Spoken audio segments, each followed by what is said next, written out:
then how to add elements to an dictionary, then how to find a frequency of alphabets within the dictionary by using multiple techniques. Yesterday we saw. Then and the last thing yesterday that we discussed was how to do looping within the dictionary. That means how to retrieve the elements by using the for loop. So just I will once again I'll repeat once again. You have a dictionary here, and you have three elements. So and you have three key elements, that is Tom, Jerry, and Mickey, and you can see the associated values 3491, 8135, and 1253. Now, if you want to traverse within the traverse by using the for loop, then one thing we should know. So as we know that when you use the name of the dictionary and key as the subscript, it will display only the value part. It will not display the key part. And we know that when we apply for loop and the iteration variable, that is k, it always represents the key. That means it will use key as the basis for traversing from one element to another element. So therefore it will print the key, and this dictionary name of key will print the value. So like that we need to understand how to print the three elements by using the for loop. Note that while accessing items from dictionary, the keys may not be in order. So as I told, since it will not be stored in contiguous memory locations, it not always predict that the order in which you enter in the same manner it will retrieve. So that is not true all the time. And if we want to print the keys in an alphabetical order, then we need to make a list of keys and then sort that list. That means if you want to display in a sorted order, then we have to first you have to create a one list of all the keys, then you have to sort the keys, then you can display all the elements in sorted order. So that is what we are going to see now. So first let us consider the dictionary. We have dictionary with three key value pairs, that is Tom 3491, Jerry 8135, and a Mickey value is 1253. So therefore we have two key value pairs. So why it is called as key value pairs? So it is, the syntax is key colon value. So Tom is the key and colon separates key and the value. So and the value is 3491. Hence we call it as key value pairs. So we have such three value pairs, key value pairs in this dictionary by name telephone directory. Now look at here how to create a list out of the keys. The list is the name of the method. So list is the name of the function or a method, and directory name dot keys. Directory name dot keys. That means it will create a list by considering all the keys of telephone directory. Now we want to sort that one. So first let us print list of keys are ls. So now ls is the name of the list that we have created, which contains all the keys of the directory. Now we can apply the sort function which we have already studied, ls.sort. So that means we are applying sort function on the list by name ls, which contains all the keys of the directory. Now if we use the for loop to retrieve the elements, now everything will be in the sorted order, because before displaying the dictionary we want to make sure that we are sorting all the keys so that it will display everything in sorted order or the alphabetical order. So now look at here. So this is the output of the print statement, print which prints all the keys Tom, Jerry, and Mickey. You can see it is not in sorted order. Then after that we are applying the sort.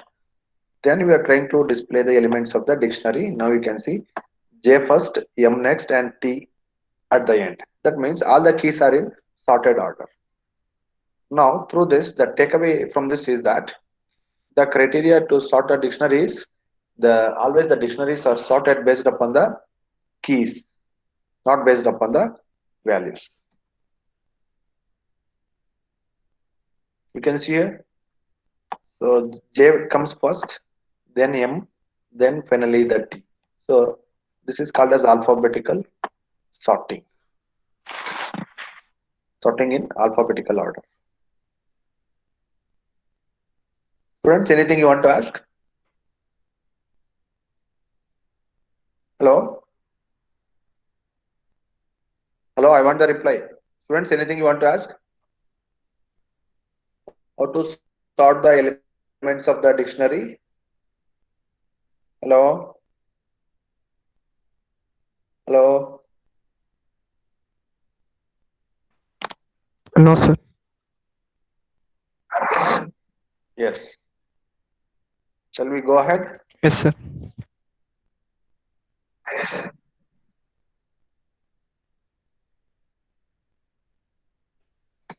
Okay, now we'll look at another method called as items. Let us see when we can use the method items. The key value pair from dictionary can be together accessed with the help of a method called items. If you want to access the method, all the items together, then there is a method called items, which you can use along with the name of the dictionary. That is dictionary name dot items without any parameters.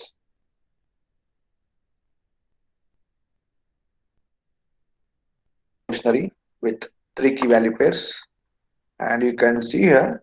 So usually you can see this major difference in the syntax of the for loop. So usually we take only one parameter for the for loop, isn't it? As the iteration element, isn't it? Now we are, instead of taking only k, we are taking v also. That means we are taking two iteration variables. So k represents key and v represent value of the dictionary in d dot items. For k comma v in d dot items means, so this is the note that this is the special syntax which will be used along with the dictionaries. This syntax is exclusively used along with dictionaries. That means usually we don't use this kind of syntax. So when we use dictionary, then only we use this syntax. So that's the meaning.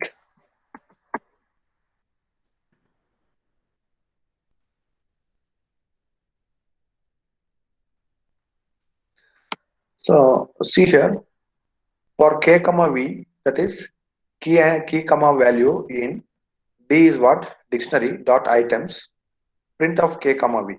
So what it will do, it will print both key and the value. So it will print key value pairs. Tom 3412, Jerry 6781, and Mickey 1294. That means we have two ways of displaying the key value pairs.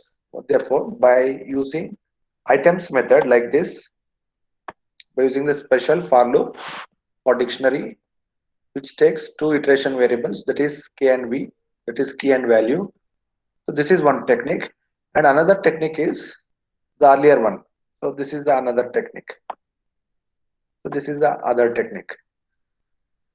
So by using these two techniques, we can display key value pairs.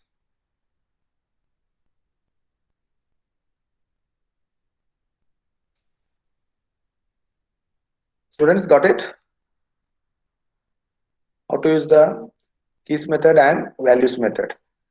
Keys method is used to make a list out of the dictionary keys, and values method is used to retrieve both key value pairs using the special for loop syntax. Now let us see how to deal with dictionaries and files. Now, a dictionary can be used to count the frequency of words in a file. Consider a file myfile.txt which contains the following content. Now look at this. This is the content of myfile.txt which contains two lines. You can see. So in this stuff, there are some special characters like comma and question mark. Okay, there is comma and question mark, and we have used blank character as the delimiter to separate the words. Okay, these are the things that you need to observe in this text. So here it contains special characters like question mark and comma. and also we have used blank as the delimiter to separate words. Now we need to count the frequency of each of the word in the file, just like in the previous class how we were calculating the frequency of occurrence of alphabets within a string. Now here within the file we want to count the frequency of occurrence of each word within the file. So we need to take an outer loop for iterating over entire file and inner loop for traversing each line in a file. So that means here we are going to consider two things, that is we need to take an outer loop for iterating over entire file and inner loop for traversing each line in a file. So then in every line we count the occurrence of a word as we did before a character. So now let us see how to write the program for that.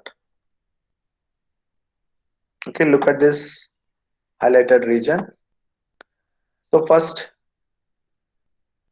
we are asking the user to enter the file name.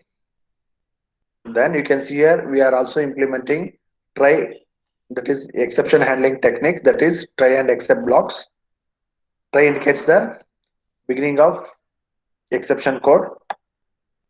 So file handler is equal to open of file name. So here let us assume you will enter myfile.txt. Friends, tell me in which mode it will open here. What is the file mode here, students? Whether it's a read mode, out, write mode, or append mode, tell me. What is the mode here? Hello? Winnie? Shruti? Yes, Yeah, tell me in which mode the file will be opened here. I am not specifying any file opening mode here.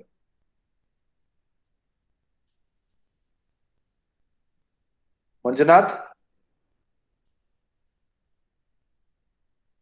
Manjunath?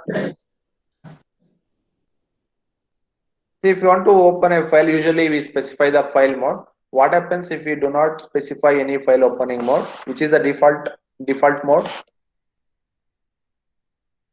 Read mode is the default file opening mode.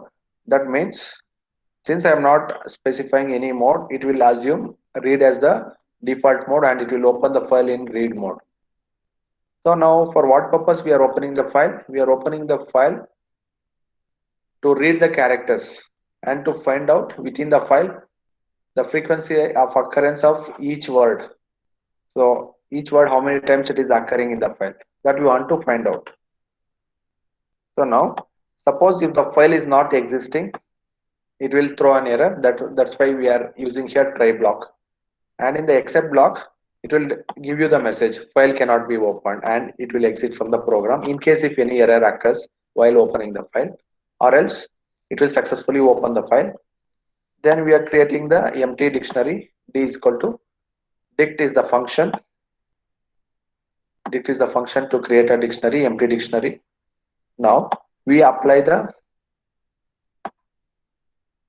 see here you can see here. Now we need to take an outer loop for iterating over entire file. So this is the outer loop. This is the outer loop to iterate over entire file, and this is the inner loop for traversing each line in a file. Okay. Now for line in file handler. So we know that when we apply for loop for a file, it will take one line at a time, that we know. Now this line represents one line at a time in each iteration. Now for word in line dot split, see here, you can see here. So we are splitting the line based on what delimiter, based upon the blank character. See here for split I am not passing any arguments, that means it will split the entire line based upon the blank character, based upon the blank character.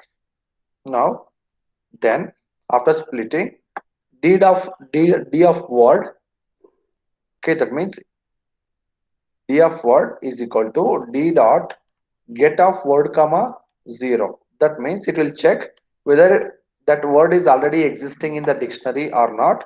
If it is existing, it will retrieve what is its value. So now here we need to understand, here we are upon splitting the line, we are going to create key value pairs. The word will become key and its occurrence will become value. So if the word is not already existing, you are adding that word to the dictionary and you are assigning the value 0. Default value is 0. In case if it is already present, so it will be having, say, it will be having the value, okay, and you add 1 to that value. That means in case if it is occurring for the second time, it will become plus 1. That means the value will become 2. In case if it is occurring for the third time, then it will become plus 1. Okay, 2 plus 1 will become 3. So like that you can count the number of words repeating in the same line. Then finally, when you are done with all the lines, okay, so this inner loop will repeat for each word within the given line. Then after that, once again you repeat the outer for loop. It will go to the second line. So once again you are going to split the second line based upon the blank character. So you'll add all the elements to the dictionary. Then you will check whether it is repeating or not. In case if the word is repeating, you'll increment the count by 1. That is plus 1. Existing value plus 1.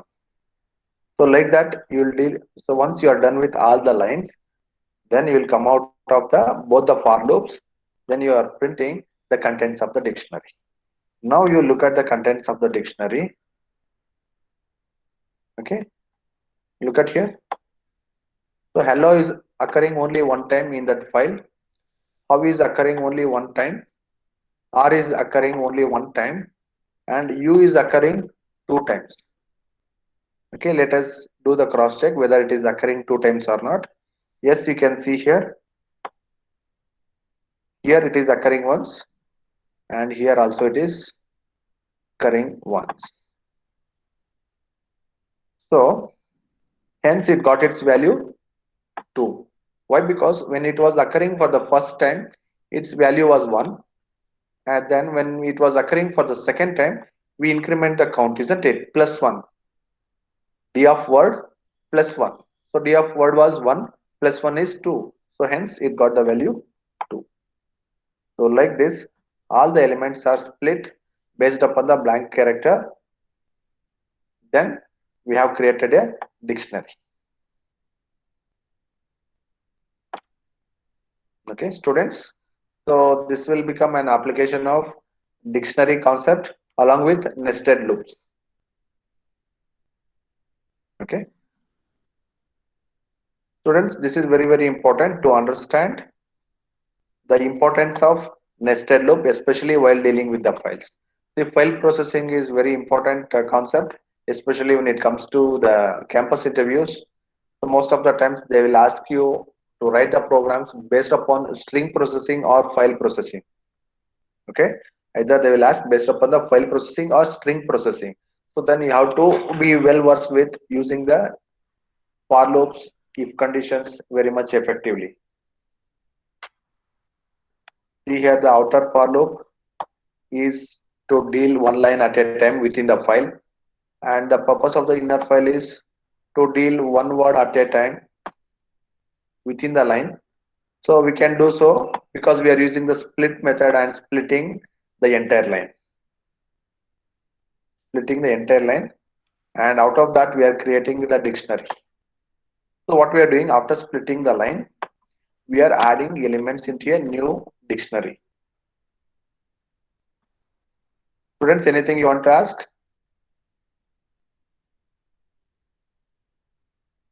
See, this code snippet or the program can become example for exception handling, can become example for file handling, and can become example for dictionary demonstration, and also it can become example for nested for loops.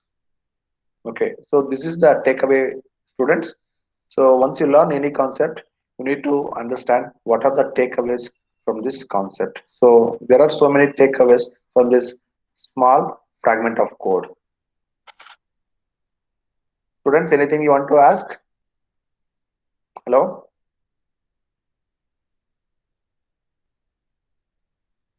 Students, I want the reply. Anything you want to ask? So no, sir. Is it clear? Yes, sir.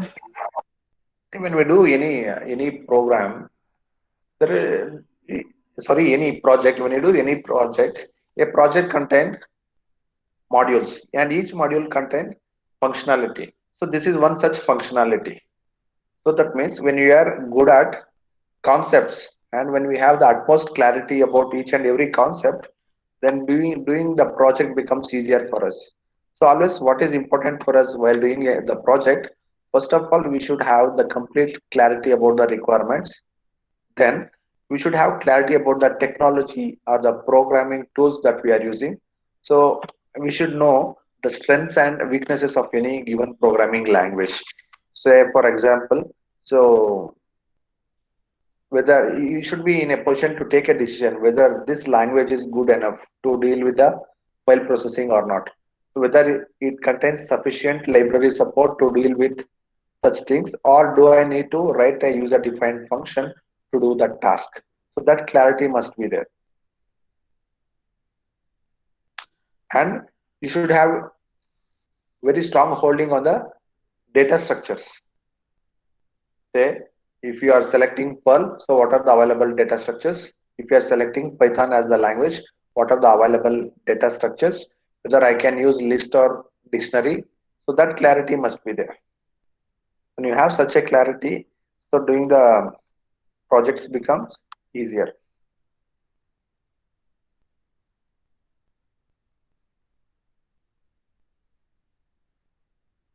Okay, few points to be observed in the above output.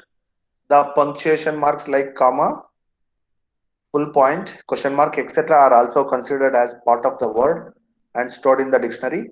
This means when a particular word appears in a file with and without punctuation mark, then there will be multiple entries of that word. The word how and how are treated as separate words. Why? Because one is small h, another one is capital H. Since so that's why they are treated as separate words in the above example because of uppercase and lowercase characters. So that means students. So we need to understand. So when I say word, say when you put question mark immediately after the word, okay, that is also the part. It will consider that also as part of the word. But actually, that question mark is not part of the word. That means now let us see what we can do to eliminate such small things. Okay, that punctuation marks and all. So for that also we have a library support in Python. Let us see how to deal with it. Okay, and we call that concept as advanced text processing. That the concept is called advanced text parsing. Advanced text parsing. So here the string module of Python provides a list of all punctuation marks as shown. See here there is a method called as punctuation. Okay, there is a so here string is a module and it contains a method called as punctuation which will display all the punctuation marks. So these are all the special symbols so that it can take care of. Then the str class, that is, so you see str is a string class or a string object. It has a method called make transition. Okay, that is make trans, which is called as make transition, which returns translation table usable for another method translate. So now consider the following string. See, just observe this syntax. The line dot translate, that means you want to translate a particular line. Okay, so for that you apply string dot make transition. So and this is the source string and this is the to string and these are the characters. These are the characters that you want to delete. So if you look at the syntax, you will get confused. So straight away I'll go to the example. Okay. Now the above statement replaces the characters in the from string with the characters in the same position to string and delete all characters that are in delete string. Say now So in that myfile.txt, so we are having some special characters like dot symbol and comma and question mark. So we want to replace those strings. Sorry, we want to replace those characters. Okay, so just we want to delete those extra unwanted characters. So how to do that? Now let us see. First, let us import string string module. So why we should import string module means, you can see we have used so many methods here. So translate we are using, make transition that we are using. So that's why we have to import string module here. Now first ask the user to enter the file name, then store it in the variable f name, then apply try except. So why? Because here if the file is not existing, it will throw the exception. For that purpose, I am putting this statement, file opening statement, under the try block. If any error occurs, it will execute the except block and exit from the program. Then create the empty dictionary. D is equal to dict. That is the function. Call the dict function to create the empty dictionary. Now line is equal to line dot r strip. So we know that. So we apply r strip. So say for example, after the word there is a comma, so that will be stripped out. So after the word, if there is a question mark, that will be stripped out. So that is the purpose of using this r dot, sorry, r strip. So already we have discussed this r strip method is used to delete the last characters, so ending characters of the line. So at the line, say for example, hi how are you, if that is the line. So hi how are you, at the end, at the end of the line there will be a question mark. To remove that question mark, so this statement will be very helpful for us to remove that question mark in that line. Then look at here, line dot translate. So what to translate? Okay, line dot make translate. Okay, translate blank character into blank character, that is fine. Then string dot punctuation. So this third parameter is, so the characters that needs to be deleted. Okay, so what are the characters that needs to be deleted? So that will be decided by string dot punctuation. So you can see here the output of string dot punctuation. I have shown here the output of string dot punctuation. So that means these are the special characters that are to be removed in that string. So if there is exclamation, double quote, hash, dollar, percentage, ampersand, backslash, forward slash, any symbols, so that are to be removed here. So this represents, see, this is the source string. So that means convert blank into blank. Okay, that means, okay, you retain the blank. Then only thing that are to be deleted is, and the third argument represents what to be deleted. All the punctuation symbols are to be deleted. Then convert the line into lowercase. Convert the line into lowercase. Then, so now you have each line. So where you have removed all the unwanted question marks and all the comma. Okay. So now you have the raw text. Now apply the for loop for word in line dot split. That means you are splitting the entire line based upon the blank character. Then after that, what you are doing, you are adding each word to the dictionary. Okay, and you are checking the frequency of each word. So how the dictionary will be created? Dictionary means it's a key value pairs. Each word will become the key and the frequency of occurrence will become the value. Say high is occurring only one time, its value will be 1, and high, then how is occurring two times, let us assume, so its value becomes 2. So like that you are calculating the frequency of each word and you are storing that as the value of the dictionary. Okay, so this is a simple concept to deal with the special unwanted characters. See, when we process any file, it contains lot of unwanted characters. Say, for example, if I consider the example of a C program or a Python program, it contains lot of symbols. Let's say, for example, we use hash, isn't it? We use dollar. So we are not interested in those things. When we are interested in only the words, say for example, if I give you one program, one C program or one Python program as an input file, and if I ask you to count number of words by removing all the special and unwanted characters, then you have to obviously remove single quotes, double quotes, flower bracket, common bracket, hash symbol, dollar symbol. Then you need to count the frequency of occurrence of each one. So in those instances, like this code will be very much useful for you. Okay. So through this program, what we are understanding is that so how to do advanced text parsing. So to do advanced text parsing, first of all, we have to import the string module. Then we have to open the file in a read mode, and if the file doesn't exist, it will throw an error. So hence we have to use exception handling technique. Then we have to create an empty dictionary. So then since we are dealing with the input file, it will deal one line at a time. Then by using the suitable methods, we have to remove the unwanted characters. So this R strip will remove the question mark at the end.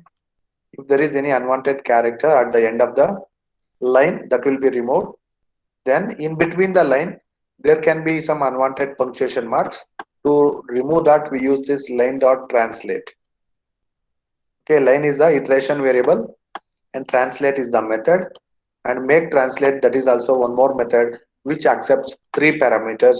The first argument is the source string, and this is the second argument is the to string. So that means convert source to string by deleting these punctuation marks. Then by using the lower method, we are converting everything into lowercase. Then after that, we have to create a dictionary, isn't it? So dictionary is key value pairs. Then we are interested in finding out the frequency of occurrence of words. So that we are doing in one line, one single line. Then at the end, finally, displaying the contents of the dictionary.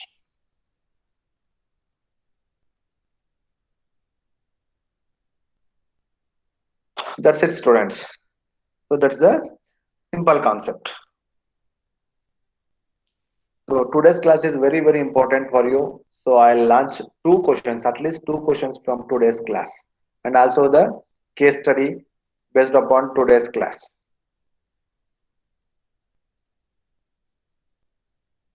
Then how to debug while dealing with the dictionaries. So when you are working with especially dictionary and the files. So when we are working with big data sets like file containing thousands of pages, it is difficult to debug by printing and checking the data by hand, isn't it? So say for example, let us assume, so I'll give you one data set of an hospital related data. Okay, some patient information I'll give you. Let us assume it contains hundreds of pages. So how do you debug? How do you debug the data? So it becomes quite difficult. So what are all the things that you need to do? The first point that you need to remember is scale down the input. So always try to reduce the size of your input.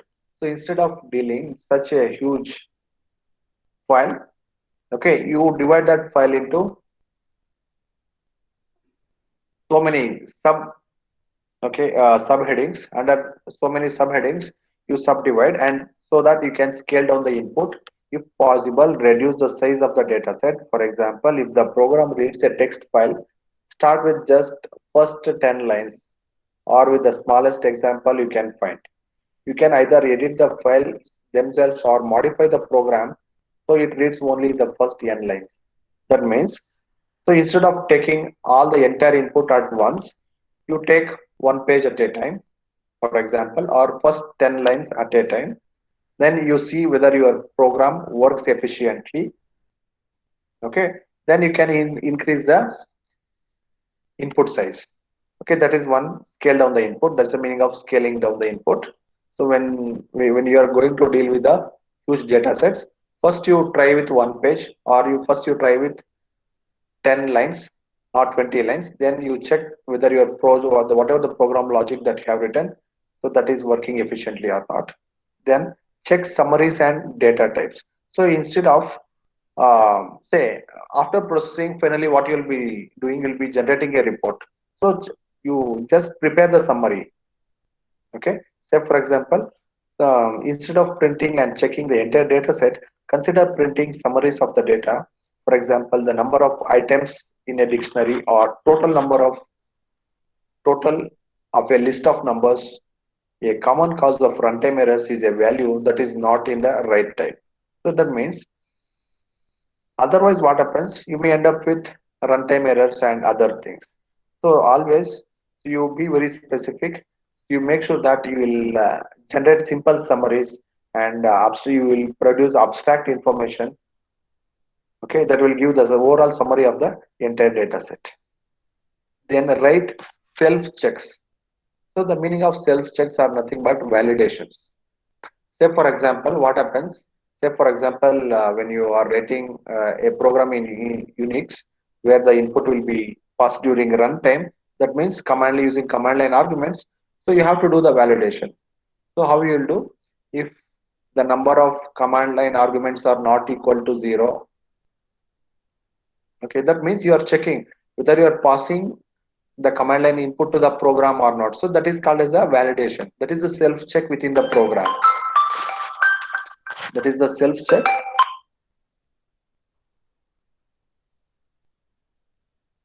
That is the self check within the program. So you have to write such self checks. Sometimes you can write code to check the errors.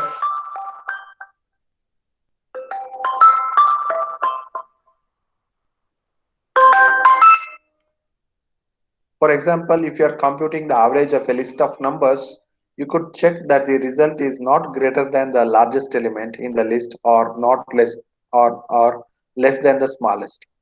Okay. Say for example, let us assume you are writing a program to check the average percentage scored by each student in your class. So we know that always the percentage value cannot exceed 100, isn't it? And it cannot be less than 0%, and it cannot be more than 100%.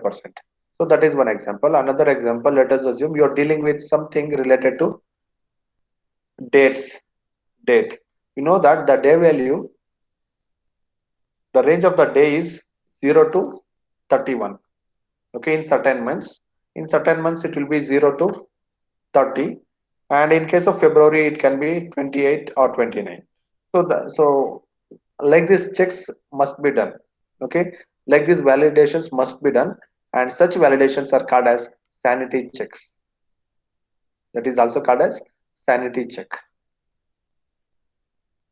So the whole purpose of using this sanity check is to make sure that nothing is illogical.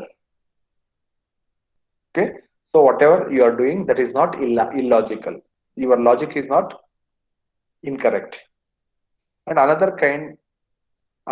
consistent check that we do, this is called as consistency check.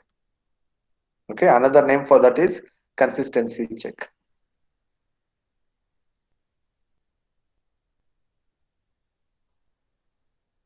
And then print the output. Formatting debugging output can make it easier to spot an error.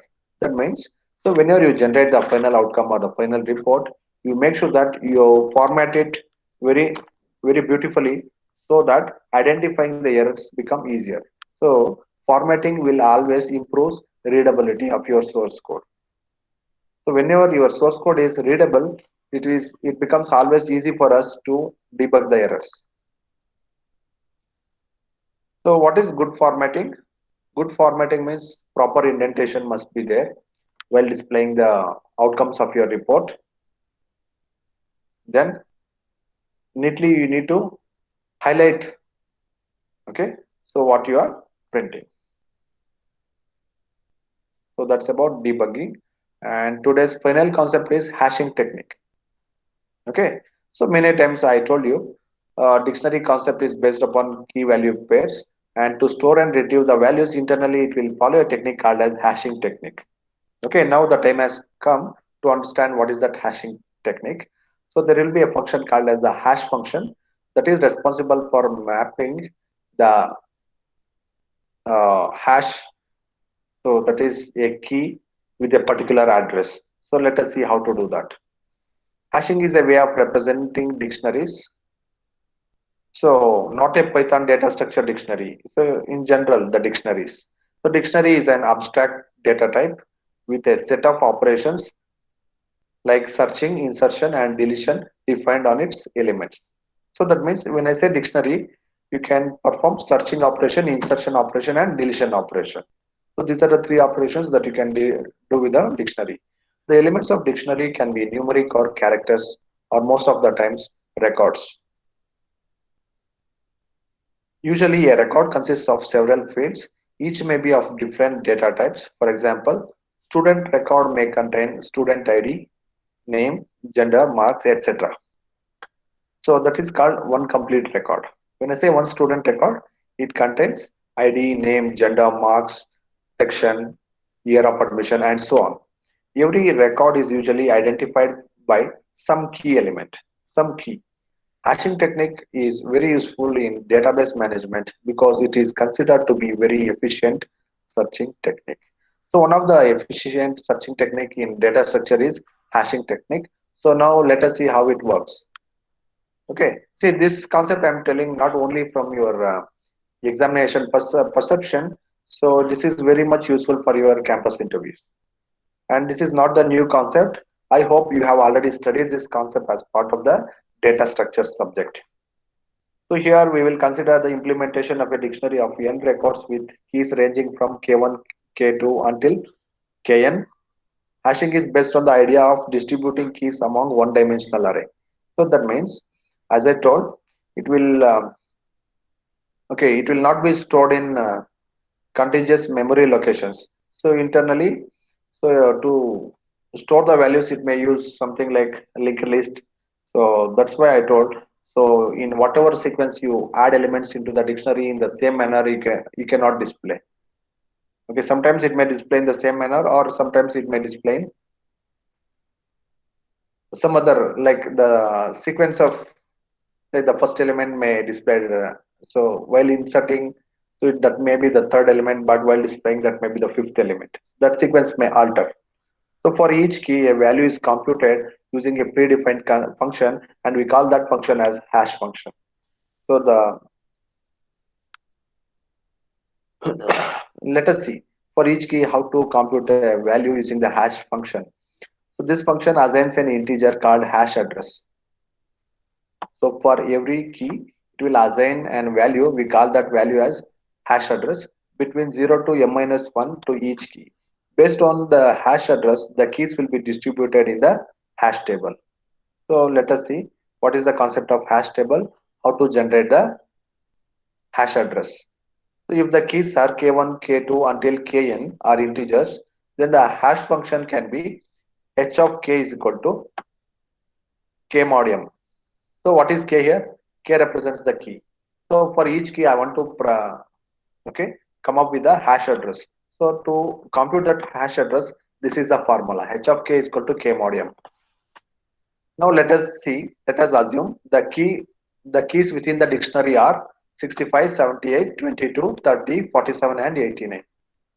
Now for each of the key, if you apply this formula, h of k is equal to k percentage 10, then we can compute the hash address like this. For 65, 65 percentage 10, okay, and the percentage modulo, division modulo, so the remainder, which will give you the remainder is 5. So therefore, 65 is stored in, okay. So as I told, it will use one dimensional array to store the keys. So this is the one dimensional array, and this is the index position 5, and here you are storing 65. Similarly, how to compute the hash address of 78? That is 78 percentage 10. So therefore the remainder is 8.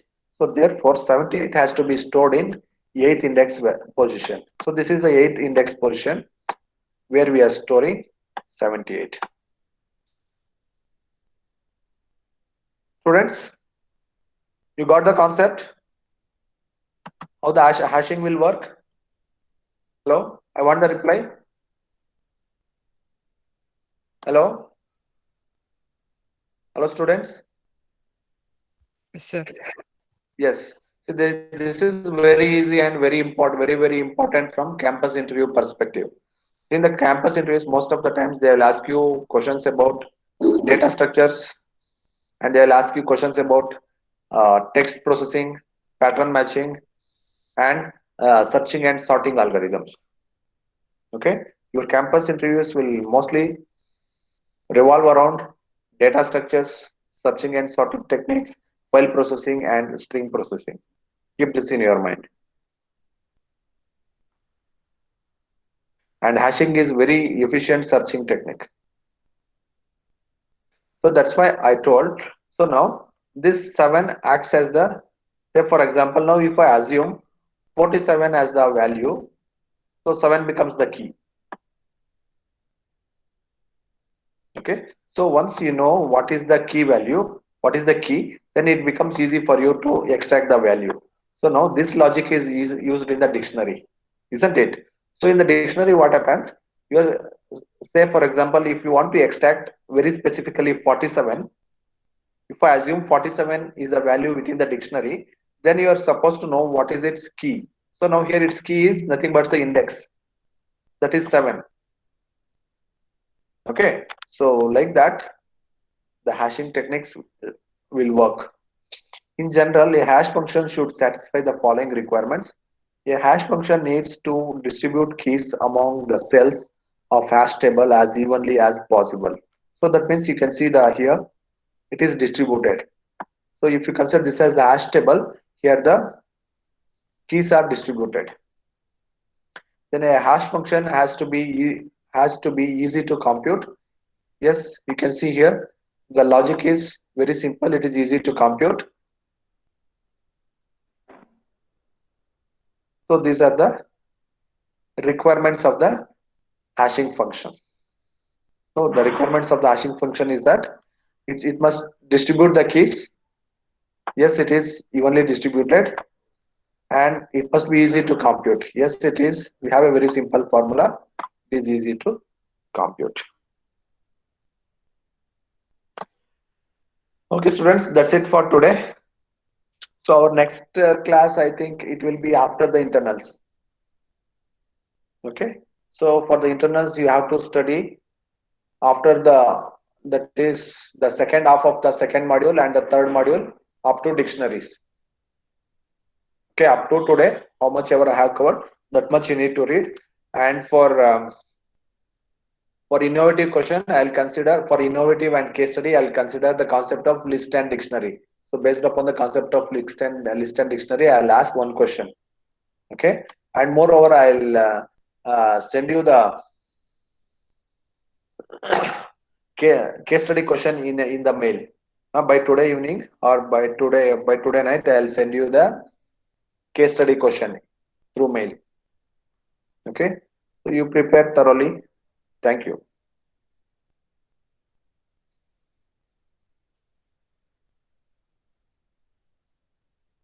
Students, today instead of conducting the quiz or questions, so I want you to implement this program.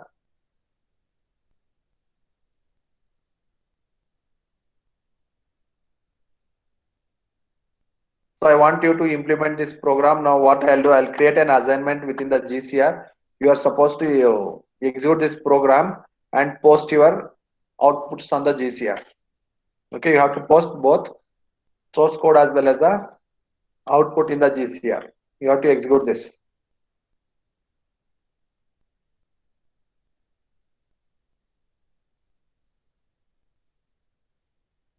Okay. So if you post your output based upon that, I'll give you the attendance also. So now I'll not put the attendance. So you, by today evening you have to, not by today evening, by today. So by tomorrow morning you have to post the output. So then you will get the attendance also. Okay, now I'll create an assignment in the GCR. So you can see what is that assignment. Yeah, that's it. Sir, Thank you, you students. sir, you didn't present that question. Question I'll put it